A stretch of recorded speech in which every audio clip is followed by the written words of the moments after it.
কোনো একটি ঘটনার মধ্য থেকে সুনির্দিষ্ট কোনো তথ্য পাওয়ার জন্য আমরা যে প্রশ্নটি করে থাকি এই প্রশ্নটিকে বলা হয় ডব্লিউএস কোশ্চেন।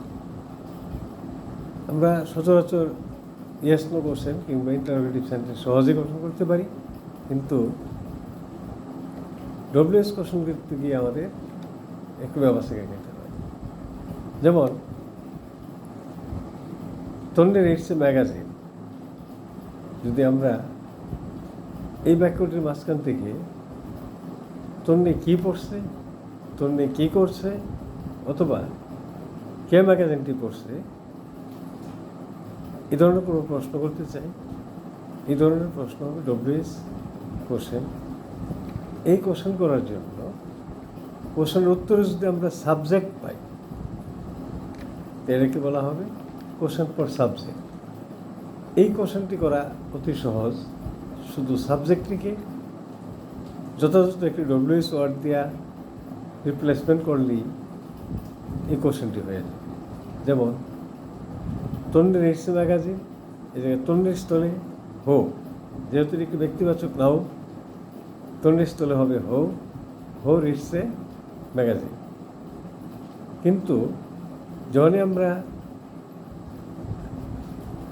এই ম্যাগাজিনকে প্রশ্ন করতে চাই, তখন এই সেন্টেন্সের গঠনটি একটু পরিবর্তন হবে। সেটা হলো এই মূল সেন্টেন্স থেকে আমরা ইয়েস নো কোশ্চেনে টার্ন করব, অর্থাৎ ইন্টারোগেটিভ সেন্টেন্সে টার্ন করব। ইন্টারোগেটিভ সেন্টেন্সে টার্ন করার পর যেমন সেন্টেন্সটি দাঁড়াচ্ছে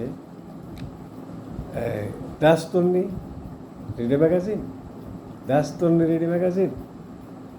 এই ডাস তন্নি রিড এ ম্যাগাজিনের এই ম্যাগাজিন শব্দটিকে যদি আমরা একটি ডব্লিউএস ওয়ার্ড দ্বারা রিপ্লেসমেন্ট করি, যেহেতু ম্যাগাজিন একটি অব্যক্তিবাচক নাউন, সেটা রিপ্লেসমেন্ট হবে হোয়াট দ্বারা।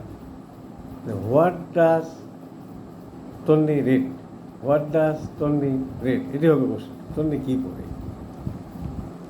আবার যদি আমরা এই বাক্যের যে ভার্ব, অ্যাকশন ভার্বটি আছে রিড, এই রিডসকে যদি আমরা রিপ্লেসমেন্ট করি, তাহলে এই জায়গাতে ডো বসবে এবং অবজেক্টটি হোয়াট দ্বারা রিপ্লেসমেন্ট হয়ে যাবে। তখন কি দাঁড়াবে? What does Tanni do, what does Tanni do. এই কোশ্চেনটিকে আমরা বলবো কোশ্চেন ফর ভার্ব, অর্থাৎ এই কোশ্চেনের উত্তরে আমরা এই বাক্যের ভার্বটিকে পাবো। হোয়াট ডাস তন্নি রিড, উত্তরটি হবে হোয়াট ডাস তন্নি ডো, উত্তরটি হবে reads a magazine, Tonni reads a magazine. আর যখন আমরা বলবো হোয়াট ডাস তন্নি রিড, তখন উত্তরে আসবে এ ম্যাগাজিন, তার মানে তন্নি রিডস এ ম্যাগাজিন।